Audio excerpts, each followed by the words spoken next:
Dora Bujji என்கிற 420s அவங்கள பற்றி தான் இன்றைக்கி மக்களுக்கு விழிப்புணர்வு கொடுக்கறதுக்காக பேசுகிறேன். இல்லைன்னா அதுங்கெல்லாம் பேசக்கூடிய அளவுக்கு பெரிய ஆளுங்க கிடையாது. ஆனால் இந்த மாதிரி ஆசாமிகள் கிட்ட நீங்கள் உஷாராக இருங்க சொல்வதற்காக தான் இந்த கண்டென்ட் நான் பேசுகிறேன். நான் இந்த வருஷம் மே மாதமே ஹரிக்கு போதை மருந்து பழக்கம் இருக்கிறதுனால போலீஸில் சொல்லி ஹரியை அந்த போதை பழக்கத்துலேருந்து விடுவிச்சு கொடுங்கன்னு கூட நான் கேட்டேன். ஆனால் போலீஸ் அதை பெருசாக எடுத்துக்கலன்னு சொல்லுது. இது நம்புற மாதிரியாக இருக்குது. ரெண்டும் பெண்களாக இருந்துக்கிட்டு லவ் பண்ணுதுங்க அப்படிங்கிற காரணத்துக்காகவே சில மில்லியன் கணக்கில் சப்ஸ்கிரைபர்ஸ் வச்சுருக்கிற சேனல்கள் கூட கொஞ்சம் கூட சமூக பொறுப்புணர்வே இல்லாமல் இதுங்களை கூப்பிட்டு பேட்டி எடுத்துருக்காங்க 2021. அந்த ஹரிக்கு சில கூமொட்டை கம்பெனிங்க அவார்டு கூட கொடுத்துருக்குதுங்க.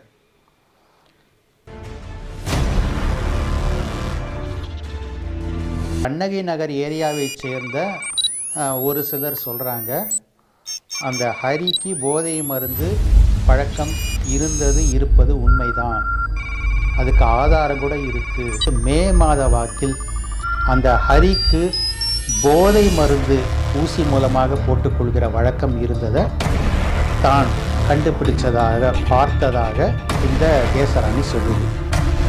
ஆனால் ஒரு சிலர் என்ன சொல்கிறாங்கன்னா, அந்த ஹரிக்கு போதை மருந்தை ஊசி மூலமாக போட்டு விடுறதே இந்த பொண்ணு தான் நாங்கள் பார்த்துருக்கோன்னு கூட ஒரு சிலர் சொல்கிறாங்க.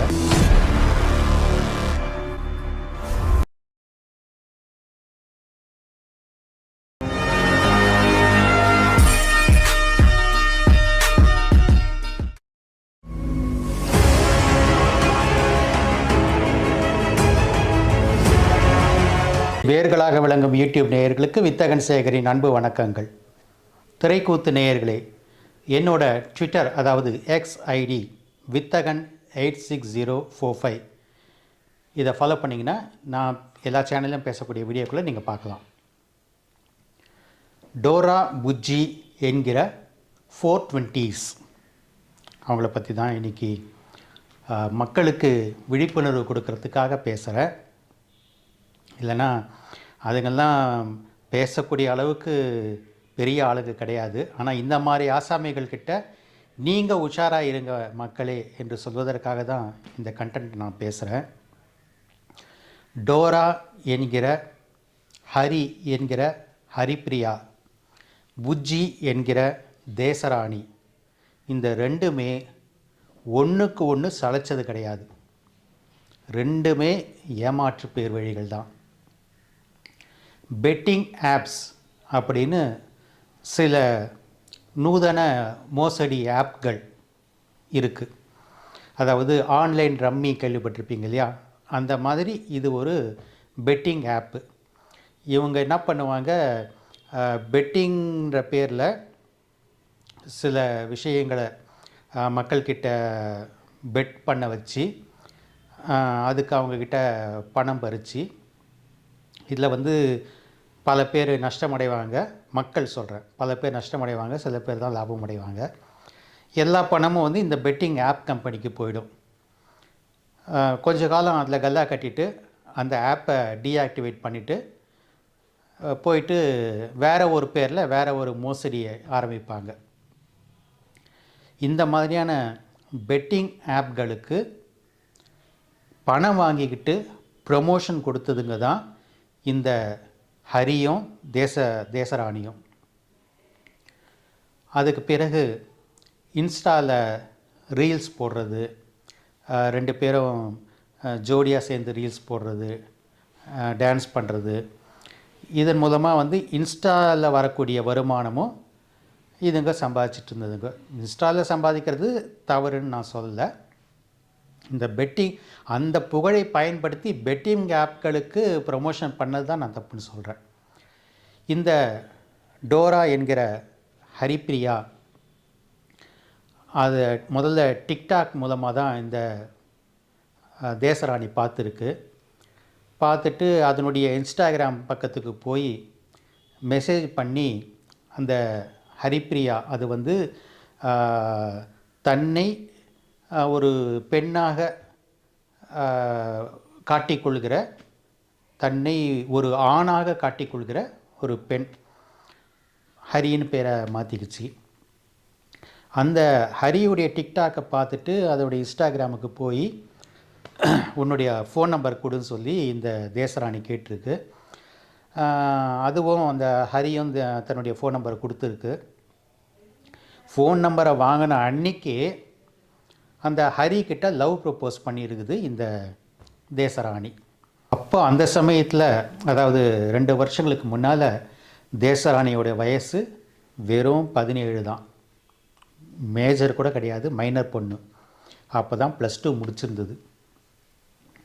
தேசராணிக்கு இது முதல் லவ்வா அப்படின்னு கேட்டாக்கா அதுவும் கிடையாதுங்க. தேசராணி 9ஆம் வகுப்பு படிக்கும்போதே ஒரு பையனை லவ் பண்ணியிருக்கு, அப்புறம் பிரேக்கப் பண்ணியிருக்கு. +1 படிக்கும்போது 2ஆவதாக ஒரு பையனை லவ் பண்ணியிருக்கு, அதையும் பிரேக்கப் பண்ணியிருக்கு. +2 முடித்த பிறகு தான் இந்த ஹரியை லவ் பண்ணியிருக்கு, அதுவும் இப்போ பிரேக்கப் ஆகிடுச்சு. 19 வயசுக்குள்ளே ஒரு பொண்ணுக்கு 3 லவ் பிரேக்கப். இது தேவையா? பெற்றவங்க கஷ்டப்பட்டு வெயிலில் மழையில் அலைஞ்சு திரிஞ்சு சம்பாதிச்சு படிக்க வைக்கிறது, பொண்ணுங்களை படிக்க வைக்கிறது இதுக்காகத்தானா? அந்த தேசராணியுடைய அம்மா வெயிலில் அலைஞ்சு திரிஞ்சு மீன் வியாபாரம் பண்ணுகிற ஒரு ஏழை தாய். இது வந்து பொண்ணு அப்படின்னு தெரிஞ்சே, தன்னை வந்து பையனாக மாற்றிக்கிட்ட ஒரு பொண்ணு அப்படின்னு தெரிஞ்சே அந்த ஹரிக்கு லவ் ப்ரப்போஸ் பண்ணி அந்த ஹரியும் இதோடைய காதலை ஏற்றுக்குச்சு. ரெண்டும் சேர்ந்து ரீல்ஸ் போட்டுக்கிட்டு சுற்றிக்கிட்டு இருந்ததுங்க. அந்த ஹரிக்கு சில கூமுட்டை கம்பெனிங்க அவார்டு கூட கொடுத்துருக்குதுங்க. அப்படி என்ன அவார்டு வாங்குகிற அளவுக்கு அப்படி என்ன சாதனை பண்ணிடுச்சு அந்த ஹரின்னு கேட்டால் ஒன்றும் இல்லை, டான்ஸ் ஆடினது தான். இந்த டான்ஸ் திறமையை வச்சுக்கிட்டு லட்சக்கணக்கான மக்கள் தமிழ்நாட்டில் இருக்கிறாங்க. ஆனால் இது வந்து தன்னை ஆணாக மாற்றிக்கொண்ட பெண் அப்படின்னு சொல்லிக்கிட்டதுனாலையும், இப்போது தேசராணிங்கிற இன்னொரு பெண்ணை லவ் பண்ணுது அப்படிங்கிறதுனாலையும் நெகட்டிவ் பப்ளிசிட்டி எப்படிலாம் கிடைக்குது பாருங்கள்.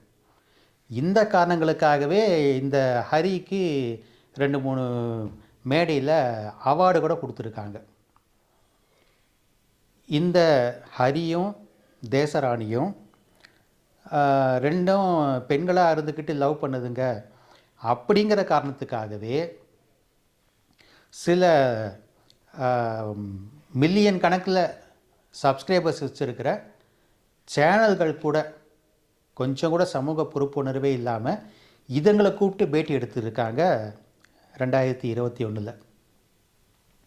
அதன் மூலமாக இன்னும் இதுங்க பாப்புலர் ஆகிடுச்சுங்க. ஆக்சுவலாக நாம் கேள்விப்படுறோம், இந்த மாதிரி பேட்டிகள் வெளிவந்த காரணத்தினாலேயே, சேனல்களுடைய அந்த பொறுப்பற்ற தன்மை காரணமாகவே நிறைய பெண்கள், அதாவது 2 பொண்ணுங்க லெஸ்பியன் லைஃபுக்குள்ளே போனாங்க, 2 பொண்ணுங்க சேர்ந்து லிவின் வாழ்க்கையை வாழ ஆரம்பித்தாங்க என்று கூட நாம் கேள்விப்படுகிறோம். நம்ம நாட்டை பொறுத்த வரைக்கும் இந்த லெஸ்பியனிசம், ஆணும் ஆணும் சேர்ந்து வாழ்கிற அந்த கே வாழ்க்கை, இதெல்லாம் வந்து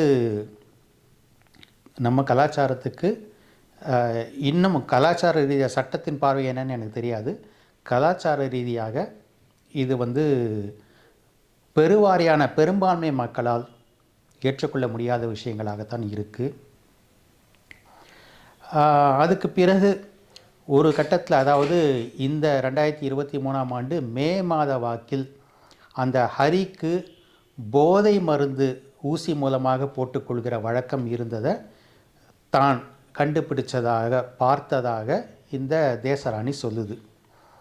ஆனால் ஒரு சிலர் என்ன சொல்கிறாங்கன்னா, அந்த ஹரிக்கு போதை மருந்தை ஊசி மூலமாக போட்டு விடுறதே இந்த பொண்ணு தான் நாங்கள் பார்த்துருக்கோன்னு கூட ஒரு சிலர் சொல்கிறாங்க. அது எந்த அளவுக்கு உண்மைன்னு தெரியாது. ஆனால் இதுங்க வசிக்கிறது, அதாவது தான் ஹரியை லவ் பண்ணுறதாகவும் ஹரி கூட சேர்ந்து வாழ போகிறதாகவும் அந்த பொண்ணு தேசராணி சொன்னதை அந்த அம்மா எப்படி ஜீரணித்து ஏற்றுக்கிட்டாங்கன்னு தெரியல. ஏற்றுக்கிட்டாங்க. ரெண்டும் ஒன்றா 2 வருஷமாக வாழ்ந்துக்கிட்டு இருந்ததுங்க. இதுங்க வசிச்சிட்டு இருந்தது வடசென்னையில் கண்ணகி நகர்ன்ற ஏரியாவில். அந்த கண்ணகி நகர் ஏரியாவை சேர்ந்த ஒரு சிலர் சொல்கிறாங்க, அந்த ஹரிக்கு போதை மருந்து பழக்கம் இருப்பது உண்மைதான், அதுக்கு ஆதாரம் கூட இருக்குது அப்படின்னு சொல்கிறாங்க. இந்த தேசராணி சொல்லுது, நான் இந்த வருஷம் மே மாதமே ஹரிக்கு போதை மருந்து பழக்கம் இருக்கிறதுனால போலீஸில் சொல்லி ஹரியை அந்த போதை பழக்கத்துலேருந்து விடுவிச்சு கொடுங்கன்னு கூட நான் கேட்டேன். ஆனால் போலீஸ் அதை பெருசாக எடுத்துக்கலன்னு சொல்லுது. இது நம்புகிற மாதிரியாக இருக்குது. போதை மருந்து புழக்கம் என்பது சட்டத்தின் பார்வையில் ஒரு பெரிய குற்றங்கள். ஆனானப்பட்ட ஷாருக் கான், மும்பை ஹீரோ ஷாருக் கானுடைய பையனே போதை மருந்து வச்சுருந்தான் அப்படிங்கிற கேஸில் அரெஸ்ட் ஆகி சில மாதங்கள் வரைக்கும் அவனை ஜாமீனில் கூட எடுக்க முடியல ஷாருக் கானால். ரொம்ப சட்ட போராட்டத்துக்கு பிறகு தான் பையனை ஜாமீன்லேயே எடுத்திருக்காரு. அவ்வளவு பெரிய குற்றம் போதை மருந்து விற்கிறதும் வாங்கிறதும் பயன்படுத்துகிறதும் வீட்டில் வச்சுருக்கிறதும். இந்த ஹரி போதை மருந்தை வச்சுருந்ததை போதை போட்டுக்கொண்டதை நான் போலீஸ்கிட்ட சொன்னால் நான் போலீஸ் நடவடிக்கை எடுக்கலைன்னு தேசராணி சொல்லுது.